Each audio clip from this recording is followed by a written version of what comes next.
Thank you so much. And now it's time to jump in another country and welcome Mercy Chatioka from Zimbabwe. I want to invite Mercy with us.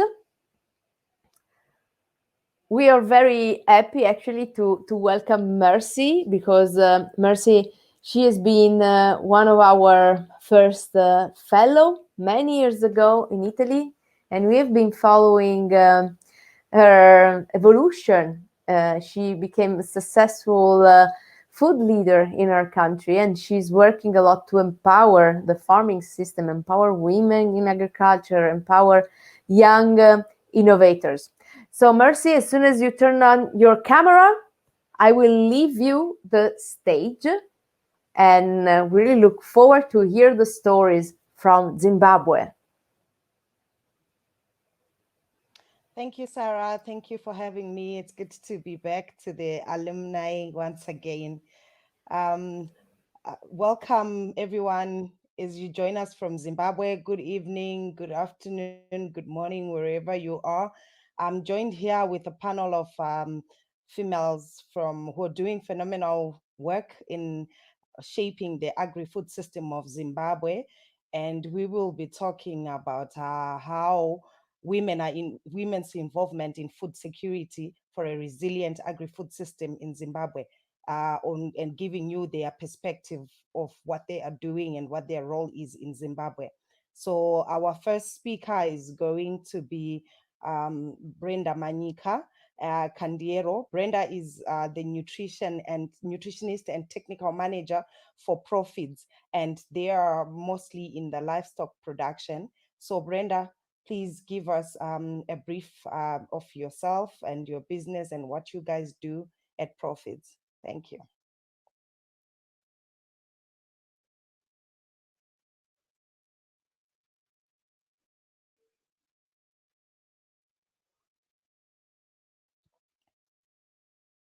Brenda, can you hear us?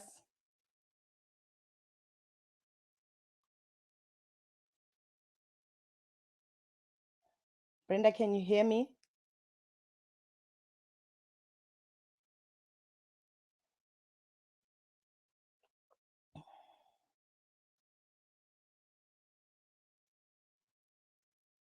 So whilst we are waiting for Brenda to join in, I'll just give you a brief introduction for myself. So my name is Mercy Chatioka Jowa, and I am a food technologist by training, but I've turned into farming, and I'm the founder of Pick It Fresh Farm in Zimbabwe. And that farm, we are a horticulture production farm supplying wholesalers and retailers with fresh produce in and around Zimbabwe, and we are working on our global gap certification so that we may enter into export production. So that is what we do. Brenda, your mic is on mute. You can unmute and then introduce yourself, please, and highlight what you do as your involvement in agriculture and which sector you are involved in. Thank you. Thank you so much, Mercy. Can you hear me now? Yes, we can hear you clearly. Okay. Good morning, good afternoon, good evening to everyone listening and watching. So my name is Brenda Candiero, and I am an animal nutritionist and technical manager at Profids. Profids is a stock feed manufacturer as well as an agro input supplier to small, medium, and large-scale farmers all around Zimbabwe. Thank you, Brenda. I will introduce Chiedza Manowo. She is the founder of Meat Bar and Pigberry Farm. Chiedza, join us and please do a brief introduction of yourself and your business.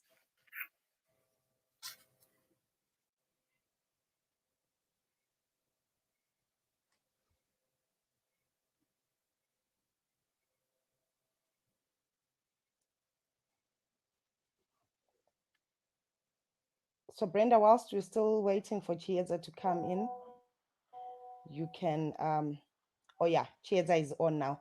Go on, Chiedza. Yes, good evening, good afternoon, good morning to everyone. My name is Chiedza Mahovo, and I'm a livestock farmer, basically doing majoring in piggery farming. And then what I've then done, the meat bar is a butchery whereby we get all our meat from the farm and goes directly to the butcher. Why we did that was because of trying to be in control of the whole value chain. I found that when I was just selling porkers to people, I wasn't getting the best price and the best value for my farm produce. Hence, I then ventured into opening a butchery to then sell my own produce as well. So that's what I do. I farm pigs, and then they go directly from the farm to the main consumer as well. That's great. Great work that you're doing there, Chieza. Welcome to the Food Future Institute and FAO as we celebrate World Earth Day, and we are talking about food for Earth. We introduced call upon on the platform Gracious. Gracious is also in the livestock production business, and she is in specializing in goats. Gracious, welcome to the platform, and please introduce yourself and what you do and your involvement in the agriculture sector. Thank you.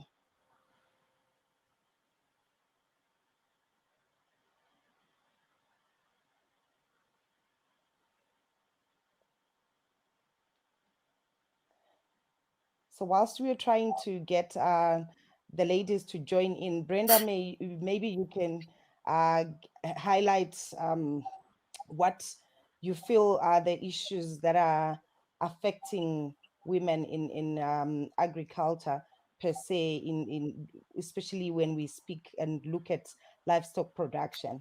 What do you think are the challenges that female farmers are facing? All right. Thank you, Messi. So I think to start with, I think I've also been listening to other panelists that were there since the program has started. And I think also, yes, in Zimbabwe, we've got inequality, gender inequality as well. And we've seen this even in livestock production. But I'm glad to say that in Zimbabwe, we have started, I'm glad we've got Chieza here and yourself. And we've started to actually see women coming up to take their positions. But I would say that the greatest challenge that we have, because if you look at us, most women that we work with are from the rural areas, from the farms. And like I said, inequality, gender inequality is number one. And then number two is equity. So they don't have the funds and they need funding to start up their projects. Because I tell you, these women out there have got great ideas, but they just need the funding. And then also number three is training. So even we are also going and rolling out training to all women in Zimbabwe, especially in rural areas, so that we equip them with the knowledge of whatever they're doing in livestock. So I think those are the three main challenges that we are facing. And probably I would also just mention that nutrition can also be a challenge sometimes, because for women to work, they need to have a good health, and this good health comes from nutrition. Thank you, Brenda, for that amazing insight. Gracious is ready. Please, Gracious, can you speak to us? Tell us what you do and how what's your involvement in the agriculture sector as a female farmer?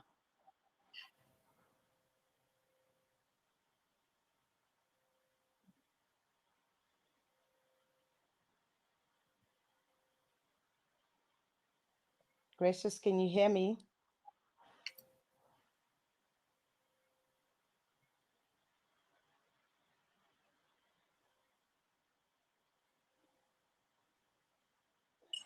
Maybe we move over to Trish Hakata.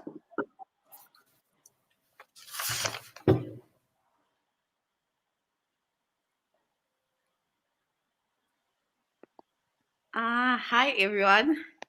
Thanks, Mercy, for this panel. My name is Trish Hakata, and I run a farm-to-fork restaurant called Timeless Gourmet. So we focus at three priority areas. The first one is to ensure that our patrons have healthy, nutritious food that's coming straight from the garden that we have.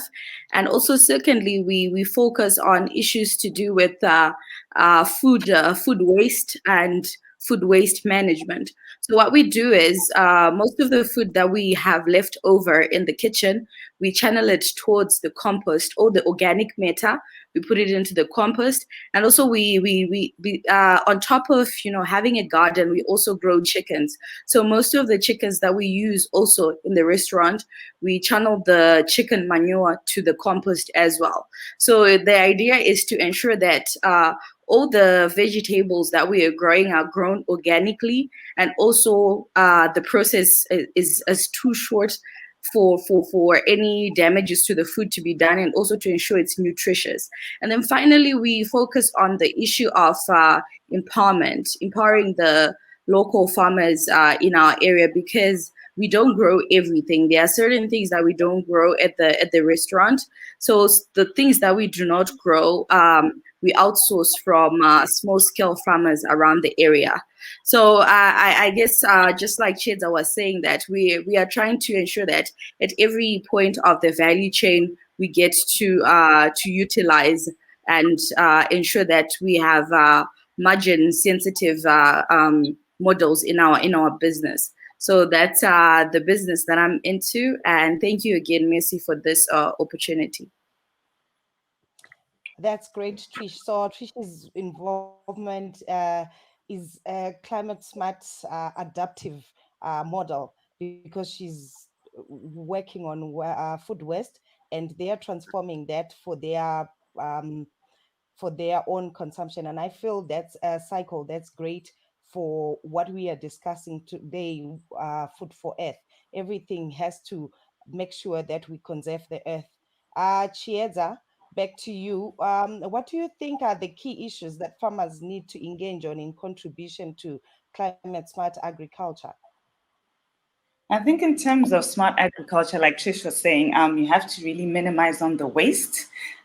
Basically, what we are trying to do at the farm is to create biogas, which is the pig manure will then generate the electricity that we'll be using at the farm. So that's one way of doing it. And in terms of livestock farming, also, I know there's some people that are using blood meal. So even from the blood, they tend to use that as part of their feed composition. What we need to do is, I think, in terms of people that are doing crop farming. I'm not into crops, but I learned that from my grandmother, because she's in the rural areas in Guti. She always used to want to do maize. But then in terms of the climate and the soils that were there, everyone would then encourage her to do stuff like the indigenous crops, such as Rapoko and Gio. So if we as females can look into that, to go beyond just, I suppose, the normal cycles of the farming, whether we're doing wheat in winter or maize in summer, and go beyond that, I think that would be a great contribution to smart agriculture. I think waste is a big issue personally, and with Brenda being there on the feed composition, I think she can even go deeper into us having more sustainable ways of coming up with better feed compositions, because I think that's also one way that we can contribute to smart agriculture. Speaking of smart agriculture, Trish, can you highlight the project, part of the project that we are working together in terms of waste mitigation technologies to integrate food waste and remnants of farm produce to produce biogas for own production in the restaurants and at the farms? Because that's an exciting aspect that you are working on. So please, can you introduce that to us? I know I'm your partner, but I will leave it for you to speak all about it, as I'm hosting you today. Absolutely. Thank you for that, Mercy. So I'll just share a bit on the project that we're working on. So Mercy, being a farmer, a small-scale farmer in the horticulture sector, and also having animals on her farm, and also bringing me into the equation, having a restaurant, and also having this waste mitigation strategies that I use at the restaurant, we decided to come together to come up with a waste management mitigation technology. So our solution is two-pronged, really. So we are trying to tackle the problem of food waste, like I said. So we would like to create and generate green energy, like Cheda said, biogas. So we are creating a biodigester, and a biodigester which will also assist in us manufacturing organic fertilizer to utilize the organic waste from Mercy's post-harvest remnants on the farm fields, her livestock, and also my waste and the restaurant leftovers. So the biogas that we are going to be generating is going to be used for cooking and heating systems for our restaurant, and also for farm utensils on Mercy's side. So we've come up with this approach to cater for two different markets. That is the restaurant owners, the hoteliers, everybody who has a food system in their business model, and also the farmers who grow this food. So, like I said, also the organic fertilizer will be used. Will be used from will be used at the farms and also at the gardens, that will also encourage the restaurant owners to be starting. So this is the solution that we are proffering, and we're going to start developing these biodigesters and use Mercy's Farm and my restaurant as the two first pilot projects. Thank you, Trish, for that. Gracious, if you're on, please just come in the next 3 minutes, in brief 2 minutes. Just share with the platform what your business does, if you're still with us on the platform, because we are running out of time. Thank you so much, Mercy. Good morning, good afternoon, good evening, everyone. My name is Gracious Rumidza Ishonai. I specialize in livestock farming. Presently, it's goat farming alongside other value chains like poultry for quick returns. In the short-term future, I intend to go into beef as well. So soon after completing my master's in development studies at the Great Zimbabwe University, I directed my savings from college mini business projects into goat farming. From an initial herd of 6 goats, the numbers multiplied from inbreeding and also buying for fattening before offloading into local hospitality sectors. So presently, my focus is on improving the breed through Boer males and Mashona females. I've also intensified the poultry direction for broilers and road runners by putting up structures with a total capacity of 6,000 beds. And also my long-term vision is to go beyond farm production to offload the products directly to consumers. Thank you so much. Thank you, Gracious, for that a brief introduction of your business. Would any of you come in and say what they think should be the issues that they feel needs to be addressed in improving female empowerment for improved productions and productivity for food security in Zimbabwe? Anyone can take that as we finish in the next 2 minutes, just briefly, so that we can conclude our session.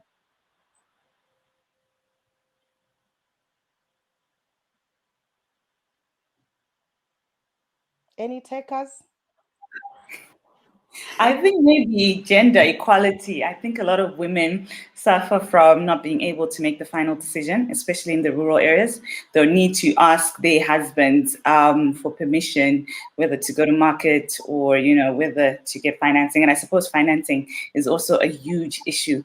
I think one problem that I encounter as a young woman is not being taken seriously as a farmer. There's people that think, oh no, she's just a joke. So also, if that empowerment, I suppose even with empowering men to then say, women can run farms, women can do this, it would be a big step in in sort of allowing us to be more productive. And if we can then be allowed to also get, I mean, the land, if we're looking at the land rights, women predominantly don't really own land. Most of it is owned by men. So those are also issues that we need to bring to the surface and address for us to be more sustainable and to become a more productive land in Zimbabwe, I suppose. Thank you, ladies. Thank you for sharing your business and your businesses and what your involvement is in agriculture. And I feel like that's a huge step that we as female farmers are taking in Zimbabwe to improve uh, our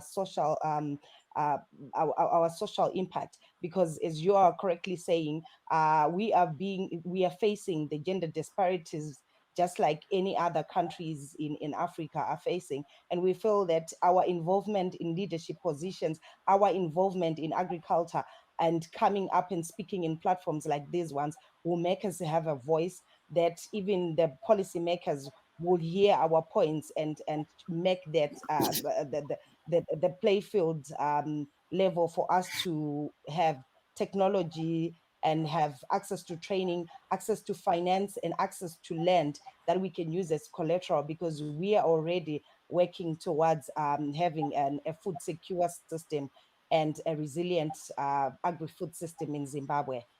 Thank you everyone for joining us, and thank you ladies for sharing, and keep doing what you're doing. We need you in making sure that everybody has food as we move towards food security and feeding the nation for 2050. Thank you. Thank you, Sarah. I give back the platform to you. These are the ladies that are doing amazing work in Zimbabwe. Unfortunately, two of them couldn't join us. I think they had network challenges.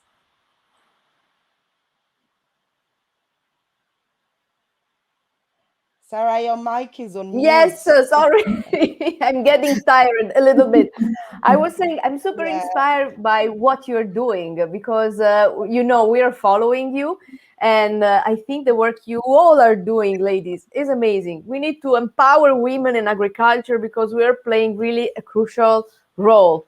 So thank you so much for the dedication and the hard work you are all doing. This session, both the one in South Africa and this one in Zimbabwe, has been a great lesson for all of us. So thank you so much for the great job you are every day doing.